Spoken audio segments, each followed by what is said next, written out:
All right, well, we're going to get started.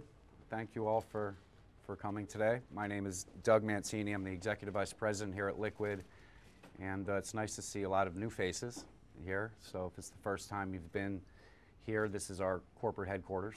We've been here for about 6 months. So if you want to get a look around after the Lunch and Learn, please just grab one of us and we'll gladly take you through. So thank you all for coming, making your way out in the cold. We appreciate it. We're going to be talking about e-commerce today and all of the different components that it takes to build a successful e-commerce program. So you'll see you all have a pocket knife, and it's not just a kind of a gimmick, but it represents what e-commerce is, in a sense, that many different components coming together to make one useful tool. So we're going to discover and investigate all of those components today. Today for our speakers, we have Len ONeil. He's the Director of Strategy at Liquid. We also have Ken Hilbert. He's the Senior Account Executive here at Liquid. And we also have Eric Nyberg from iNetU, and he's the Director of Marketing there. And you'll learn more about our relationship with iNetU as we go through the presentation. So thank you all for coming. And, oh, 2 more things. You'll be getting 2 surveys. We'll go out 1 survey about the day, and then also a self-assessment that we're going to hopefully have you fill out with regard to what you learned today and where you are in the e-commerce process. So look for those 2 emails, and thank you. Anyway, so before we get started, just kind of want to take a step back. And actually, it's 2015. It's pretty interesting. 20 years ago, something pretty significant happened, in the world of e-commerce. And I don't know how many people remember this, but in 1995, Amazon.com launched as the world's largest online bookstore. I don't even know if we were using the word e-commerce back then. I can't remember if we specifically referred to it as e-commerce, but I think it was a pretty significant step in kind of the launch of e-commerce and where it was going. You think about how Amazon.com has evolved in the last 20 years. You think about in general just how e-commerce has evolved in the last 20 years. These days you can find anything, research anything, and buy just about anything online. You can quickly and easily share what you buy online with your family and friends through social media. Toward the more creepy end of things, retailers now, once you've been on their site, they can start following you around the internet and advertise their products and services to you if you've been on their site. And it's also, starting to, dovetail back with the actual brick and mortar and the offline world, in the sense that if you're by a brick and mortar store for a retailer and they've got the right information on you, they can send you notifications if they know you're near a store, give you an alert, give you a little discount, a little enticement to come into their store and try to get you into their offline world if you've already been visiting them and give them some data online. So, a lot's happened in the last 20 years. Did I mention you can buy anything online? I was told we needed a cat meme in the presentation, so we've covered that. Check. From a usage and trend standpoint, so basically 8% of total retail sales worldwide are through e-commerce. That number is 13% in the UK, and these continue to grow, obviously. 41% of smartphone users have purchased something on their smartphone. And again, it's not just about buying, it's also being found and being out there when people are in shopping mode, looking for products and services. You want to make sure your company is being found too, because 1/3 of shoppers, when they're out shopping, have accessed price information on their smartphone when they're in buying mode. So again, not just about the buying, but now with the capabilities and being able to be found on your smartphone when people are in that shopping mode is very important. So the forecast in 2017, online retail sales in the U.S. are supposed to hit $370 billion. Pretty staggering when you think about 20 years ago and Amazon.com just launching that first bookstore. So a lot's happened in 20 years. Time does fly on the internet. So, oops, jumping ahead. Sorry, Ken. So how do you get how do you get a piece of that $370 billion pie? That's what we're here to talk about today. Building your online shopping experience, or if you already have one, is enhancing it is very important to your business if you sell products and services. So we want to walk you through that today. If you already have one up and you want to attract more customers, or you're looking to grow your online sales, we're going to talk about that as well too. And before you get into any of that, having a real good plan and strategy before you build your online experience is important too. So Ken's going to walk us through those 4 steps in detail and how you do that. We have a guest outside the window who wants to learn a little more about e-commerce too. So Ken's going to walk us through that, and then we're going to turn to Eric, and he's going to walk us through some challenges with building and growing your online shopping experience, hitting really hard on the security and compliance, since that's a big news item, and people hear about that a lot when it comes to e-commerce. So without further ado, I'm going to hand it over to Ken. So how do we get that 370 billion, right? That's what we're here to do. Get a little piece of that. So we've got 4 easy steps to go through today. We have the plan step, we have the create step, we have the attract step, and we have the grow step. The first one is the plan.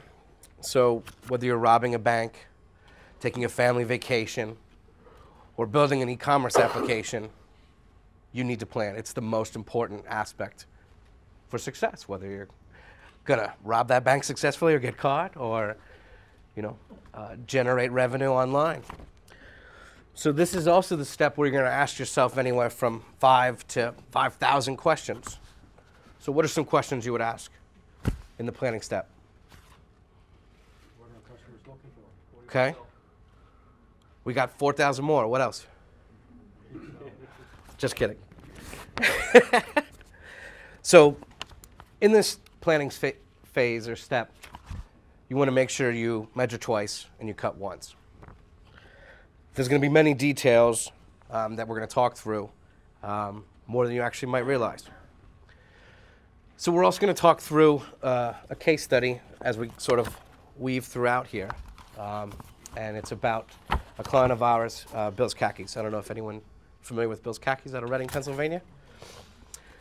So in 2013, they came to Liquid. They've been shifting their business model, not only to keep the retail and the wholesale market going, but they're going direct to consumer. They had just gotten out of catalog, adding catalog to the repertoire. So they were going into e-commerce and direct to consumer. They had a site up, and there was some problems that they were going through. And they came to us for help. So the catalog business, they just made the catalog online. That's it. We'll just push a button, the catalog's online, and you're going to sell e-commerce. And that's not the way it goes. So in the planning phase, there's many documents you'll go through, and I apologize, you're not going to be able to read some of these. It's more of just a visual aid. But so you're going to go through many different types of planning.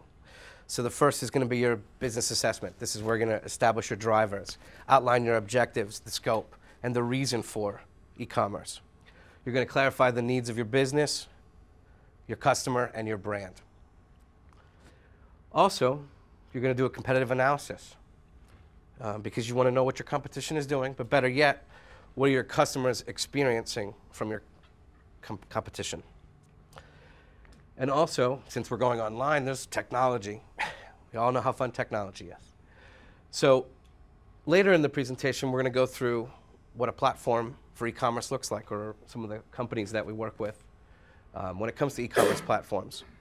But your business is going to have many nuances. It's going to have many features and functions and features that you need online. So doing a competitive matrix throughout all the systems, you can find the right platform for your e-commerce application. And then you'll also need your digital marketing plan. You're going to review your current practices. You're going to discuss what are the recommendations for the future. How are you going to attract and grow? So that's coming up. And then all of this knowledge that you'll gain through the planning stage is what will become your e-commerce strategy moving forward. So as we were talking about from Bill's perspective, when they came to us, we went through the planning exercise with them, and there was a lot of insights that came out of it. And when we looked at their current application and the current setup, they had sort of a problem area in each of the 4 buckets that we talked about. So from a user experience perspective, from a creative perspective, from a speed perspective, and even from the attract step, from a social perspective. So we're going to get into the create step, and this is where your user experience and your creative is really going to help bring that e-commerce experience to life. So based on all the planning documentation that you put together, we'll create your navigation flow. And this is where you're going to see all the different categories that you're selling, all the different nuances, all the different sections, all the different pages you're going to need, and all the different subcategories that are in there, because navigation is going to be important. As few clicks as possible to get them to hit that buy button or add to cart. The next component is going to be your wireframes. So you could see here, we've outlined the entire site experience here. This is what a home page would look like. You have your main navigation across the top, you've got your hero area, and then you're getting right into the products very quickly. But also, too, you have to consider mobile. As Len mentioned earlier, mobile and tablet usage is the main contributor, or one of the main two contributors right now. I think there was a survey earlier. I mean, we could all buy something immediately right now. So we need to make sure that the experience works on all mobile devices as well. So once we have our navigation model laid out, we have our blueprint or wireframes, we then bring in the creative component. And this isn't a final concept by any means. It's a practice we call a style tile. So has anyone ever painted a room of your home? Mm-hmm. So you go to Home Depot or Lowe's and you get that entire packet of paint swatches and you put them all up. So this is the sort of digital version of the paint swatch. And then my wife sends me back because I got all of them. That's not periwinkle blue. So you can see you have all your components. You have your nav, you have your logo, you've got your hero area, also showing you the visual treatment of your hero area. You have your product details over here. You've got your product category, and then you've got your color palette, or that's where the swatches come in for the entire experience moving forward. And it's the smallest pixel to the largest visual are both considered when it comes to the style tile exercise. So when you combine all three of those things together, you eventually get your final concept, which is your final creative. So you can see it changes slightly because, again, the wireframes are not meant to be the design portion. It's more of the guts, or what are the features? What do we all need on these pages? And then when it comes to the creative end, that's where we bring it all together. And you can see we've got desktop or tablet view here, and then we also have our mobile view here. And what's interesting, too, when we get into the build discussion is this is all one code base. It's not different code base for each device. It's one set of code, and then it adjusts and adapts accordingly, or it responds from a responsive perspective to the device it's being used on.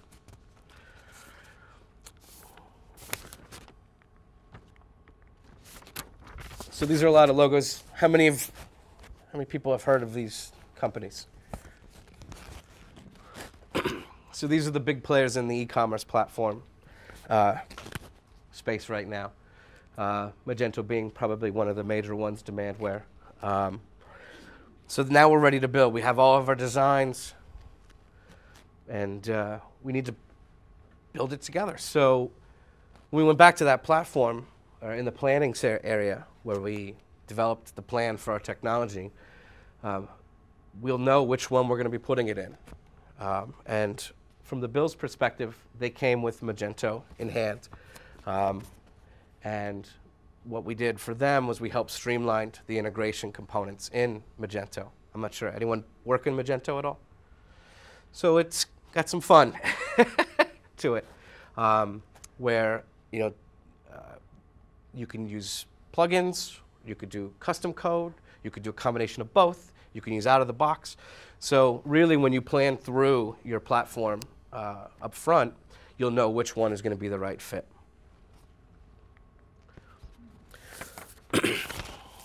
Now, in the attract phase, this is where you need to simply attract and bring people in, because you can't just build it and leave it sit there. So you have a vast audience. They use different devices, they travel in different circles, they have different shopping habits, and some people don't even know you exist. But we had that plan earlier where we outlined all of our audiences, and we know what people are using and people are doing. So now, how do we get them in. You're going to have a full arsenal at your fingertips, at your disposal. And that's the beauty of digital marketing. Every one of your customers is soon to be customers has a method to be targeted. So what does the arsenal look like? You have organic search, or SEO, or SEM. There's 131 billion searches a month.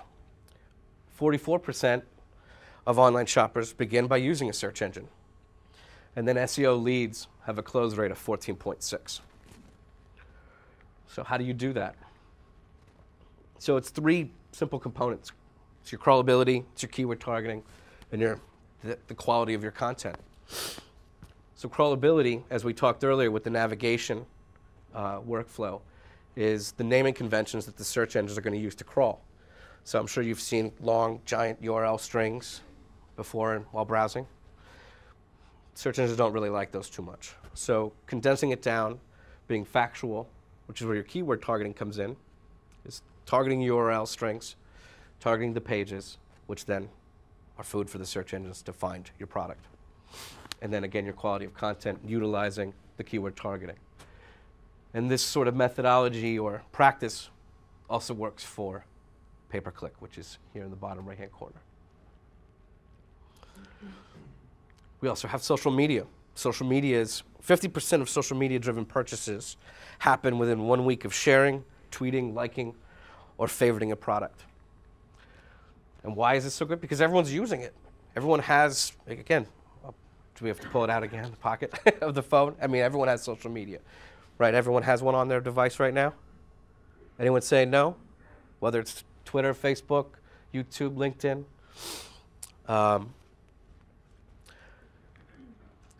It's also a good way to develop your trust and interact with your customers, more so than what you normally can.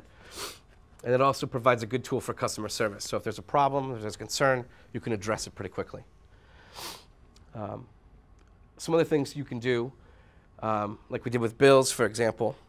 In 6 months, we increased their following on Facebook by over 400%. Again, that was one of the issues they brought to us. You know, they needed to attract their customers. And we found that Instagram is one of the fastest growing social channels.